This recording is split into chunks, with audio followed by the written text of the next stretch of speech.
ইতিহাস শুধু পাঠ্য বইয়ের সীমার মধ্যে আবদ্ধ নয়, বরং সমাজ ও সংস্কৃতির প্রতিটি স্তরে তার ছাপ হয়ে গেছে। সেই ইতিহাস চর্চাকে আগামী প্রজন্মের কাছে আরও জনপ্রিয় করে তুলতে হিস্টোরিক্যাল সোসাইটি অফ উত্তর দিনাজপুরের উদ্যোগে অনুষ্ঠিত হলো একটি বিশেষ পরীক্ষা।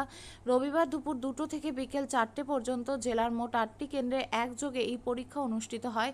এর মধ্যে রায়গঞ্জ শহরে 2টি কেন্দ্র বিশেষভাবে উল্লেখযোগ্য। পরীক্ষা কেন্দ্রগুলিতে উপস্থিত থেকে গোটা কর্মসূচির গতি প্রকৃতি পর্যবেক্ষণ করেন বিশিষ্ট শিক্ষাবিদ শুভেন্দু মুখার্জি ও সুশীল কুমার গোস্বামী, উত্তরবঙ্গে খ্যাতনামা লোকশিল্পী তরণী সেন মহন্ত এবং আয়োজক সংস্থার সম্পাদক সোমনাথ সিং সহ অন্যান্য বিশিষ্টজনেরা। সংস্থার তরফে জানানো হয়েছে, জেলার পড়ুয়াদের মধ্যে ইতিহাসের প্রতি আগ্রহ বাড়ানোই এই পরীক্ষার মূল উদ্দেশ্য। এবছর কর্মসূচিটি 3য় বর্ষে পদার্পণ করলো। উল্লেখযোগ্যভাবে এবার প্রায় 3,500 পরীক্ষার্থী পরীক্ষায় অংশগ্রহণ করেন, যা উদ্যোগটির জনপ্রিয়তারই সাক্ষ্য বহন করে। পরীক্ষায় ছিল মোট 100 নম্বরের, এর মধ্যে 90 নম্বরের প্রশ্ন ছিল বহু নির্বাচনী ধাঁচে, যেখানে পরীক্ষার্থীর পাঠ্যপুস্তক ভিত্তিক জ্ঞান যাচাই করা হয়।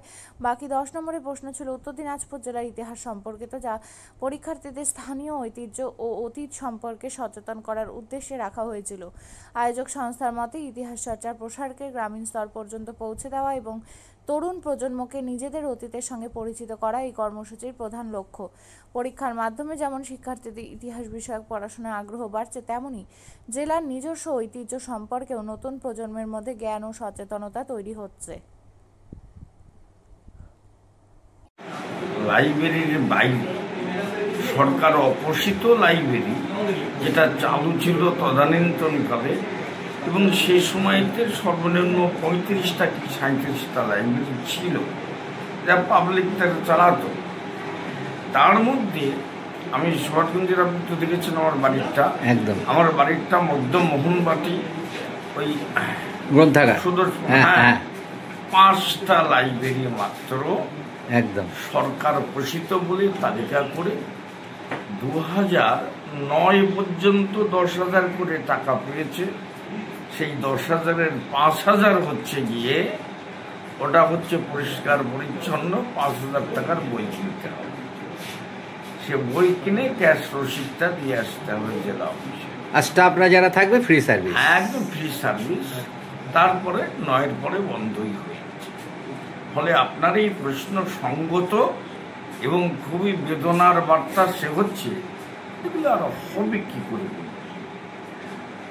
আগেই স্যার বলছিলেন যে এই যে বিভিন্ন জায়গায় ছাত্রছাত্রীদেরকে নিয়ে যাওয়া, তার ইতিহাস সম্বন্ধে বোঝানো, এরকম একটা প্রজেক্ট ছিল, সেটা আজকে অবলুপ্তি প্রায়।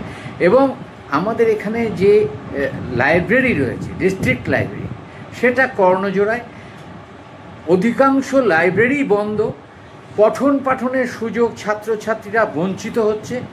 আমরা বেসরকারি লাইব্রেরি যেগুলো আছে, যেমন মধ্য মোহনবাটির গ্রন্থাগার, দেখি যে ওটা দৈনন্দিন খোলে, কিন্তু সরকারি কোনো প্রতিষ্ঠান সেরকমভাবে এখনো পর্যন্ত খুলতে পারছে না। সেই জায়গায় দাঁড়িয়ে ছাত্রছাত্রীরা যে এই বঞ্চিত, কি বলবেন এই ব্যাপারে? জেলার সরকারি গ্রন্থাগারগুলোর অবস্থা যতদূর জানি, যারা কর্মী ছিলেন এক সময় তারা বেশিরভাগই অবসর নিয়েছেন। তাদেরকে কাউকে অনুরোধ করে বাধ্য করে নিয়ে আসা হয়েছে বা হচ্ছে। আর বাকি যারা এখনও কর্মরত আছেন, তারা কিন্তু ওই সপ্তাহে 1 দিন বা 2 দিন করে বিভিন্ন গ্রন্থাগারে, গ্রামীণ গ্রন্থাগারগুলোতে তারা থাকছেন, যার ফলে সপ্তাহের সমস্ত দিনগুলো কিন্তু কোনো গ্রন্থাগারই সেভাবে খুলতে পারছে না। তো তাহলে গ্রন্থাগার কর্মীর যে নিয়োগ, সে নিয়োগটা ত্বরান্বিত যদি না হয়, তাহলে তো এই গ্রন্থাগারের ব্যবহার ছেলে মেয়েদের অভ্যাস থেকে দূরে সরে যাবে। এবং তা যদি হয়, তাহলে গ্রন্থাগারের যে উপকারিতা, উপযোগিতা এবং বই পড়ার যে আনন্দ এবং বইয়ের থেকে যে সমস্ত তথ্য সংগ্রহ করে ছেলেমেয়েরা সমৃদ্ধ হতে পারে, নিজেদের অভিজ্ঞতাকে, তথ্যের ভাণ্ডারকে বাড়াতে পারে, সেই সুযোগ তো তারা পাচ্ছে না। আবার কর্মসংক্রান্ত বিভিন্ন যে বিজ্ঞাপন, যে সমস্ত জয়লাল রামহরি উচ্চ বালিকা বিদ্যালয়ে এসছেন, ইতিহাস অভিজ্ঞার একটা পরীক্ষা হচ্ছে, কি বলবেন এই ব্যাপারে? নিঃসন্দেহে খুব ভালো উদ্যোগ। এবারেই তো প্রথম হচ্ছে না। সোমনাথরা তাদের পরিকাঠামো এখনো পর্যন্ত খুব বেশি বৃদ্ধি পেয়েছে বলবো না, প্রতিকূলতা আছে, কিন্তু প্রতিকূলতাকে দূরে সরিয়ে কোনো একটা বড় কাজ করতে গেলে প্রতিকূলতা সামনে থাকবে, সেটাকে দেখে তো আর পিছিয়ে গেলে সেই কাজটা বন্ধই হয়ে যাবে। সোমনাথরা কিন্তু এই প্রতিকূলতাকে দূরে সরিয়ে এগিয়ে যাওয়ার চেষ্টা করছে। আমাদের জেলার বিভিন্ন বিদ্যালয় ছাত্রছাত্রী তাদেরকে তাদের অতীত সম্বন্ধে অবহিত করার যে প্রচেষ্টা, কারণ অতীতকে বাদ দিয়ে বর্তমান হয় না, আর বর্তমানকে ভর করেই ভবিষ্যতে কর্মকাণ্ড চিহ্নিত হয়। কাজে ইতিহাস মানেই হচ্ছে আমাদের অতীতের যে কেবলমাত্র ক্রোনোলজিক্যাল ইভেন্ট নয়, তার সাথে যা কিছু ঘটে গেছে তার সাথে আমাদের আর্থসামাজিক জীবন কীভাবে জড়িত সেই বিষয়গুলিকে তুলে ধরা, এবং নিঃসন্দেহে সেই জায়গাতে এইরকম একটা অভিক্ষা বা টেস্টের যদি ব্যবস্থা রেগুলার বেসিসে করা যায়, তাহলে সামগ্রিকভাবে জেলার ছাত্রছাত্রীরা বিশেষভাবে উপকৃত হবে, এটা আমার নিজস্ব ধারণা।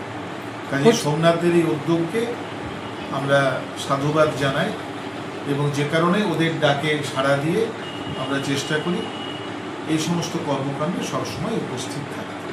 বলছি স্যার, যেটা সবচেয়ে জানার বিষয় যে আমাদের জেলার যে সমস্ত ইতিহাস লুকিয়ে রয়েছে, যেমন ভৈরবী মন্দির থেকে আরম্ভ করে বিভিন্ন সাংস্কৃতিক দিক যেমন আছে, তেমনি আধ্যাত্মিক জগতেরও ইতিহাস আমাদের এই জেলায় আছে, কিন্তু সেগুলো কিন্তু পঠন পাঠনের দিকে সেরকম কারোর লক্ষ্য নেই যে পাঠ্যপুস্তকে গৃহীত হোক, সেটা ছেলেমেয়েরা জানুক।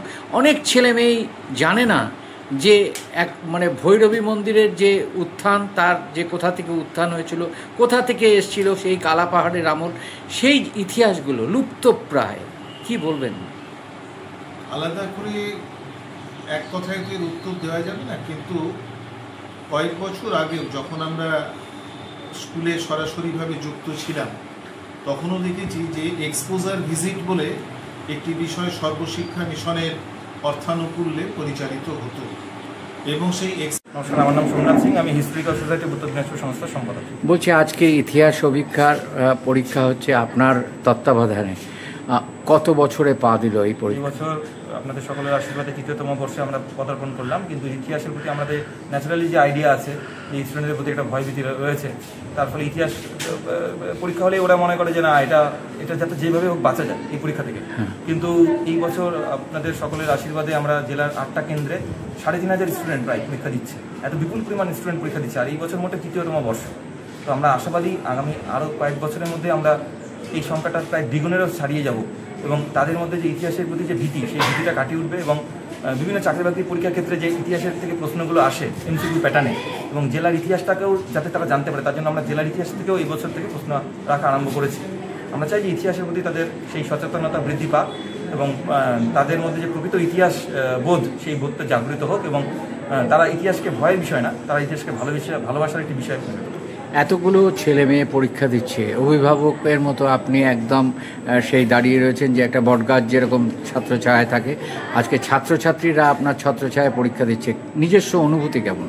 না মানে ওদের পাশে দাঁড়িয়ে থাকতে পেরে আমারও খুব ভালো লাগছে, যে আমিও যখন মানে শিক্ষার্থী ছিলাম, আমার পাশেও স্যাররা দাঁড়িয়ে এইভাবেই ঠিক সাহস জোগাতো। সেই জায়গায় আমারও মনে হয়েছে যে আগামী দিনে যদি বিপুল সংখ্যক জেলার যারা শিক্ষার্থী আছে, বিভিন্ন প্রান্তিক এরিয়ার বা বিভিন্ন জায়গার শিক্ষার্থী যারা রয়েছে, তাদের পাশে যদি আমি সামান্য পরিমাণে পাশে দাঁড়িয়ে তাদের পাশে সেই সহানুভূতি বা তাদের পাশে সাপোর্টটা দিতে পারি, তাহলে আমার মনে হয় এই যে শিক্ষক হিসেবে যে আজকের যে অবস্থানটা, সেটা কিছুটা হলেও পূর্ণতা পাবে। বলছি যে যারা আজকে এক্সামিনার হিসেবে এখানে এসছেন, তাদের টাইটেটিক কোনো বাধা আছে যে এই কোয়ালিফিকেশন থাকতে হবে? না, আমরা সেই কোয়ালিফিকেশন নিইনি। আমরা মূলত বিভিন্ন সংগঠন, যে স্বেচ্ছাসেবী সংগঠনরা রয়েছে আমাদের পাশে, কারণ আমরাও একটি স্বেচ্ছাসেবী সংগঠন, মানে ইতিহাস কেন্দ্রিক শিক্ষামূলক, আমরা বিভিন্ন স্বেচ্ছাসেবী সংস্থার প্রতিনিধিদেরকে এখানে নিয়েছি। একই সাথে বিভিন্ন শিক্ষক তারা স্বতঃস্ফূর্তভাবে নিজেরা আমাদের এই পরীক্ষায় গার্ড দেওয়ার জন্য এসেছে। মোটামুটি 170 জন ইনভিজিলেটর রয়েছে, এছাড়াও ভেন্যু কোঅর্ডিনেটর, ভেন্যু সুপারভাইজার বিভিন্ন ভেন্যুতে তারা রয়েছে, এবং তাদের প্রত্যেকের তত্ত্বাবধানে একত্রিত যৌথ প্রয়াসে এই এত বড় একটা কর্মযজ্ঞ হচ্ছে।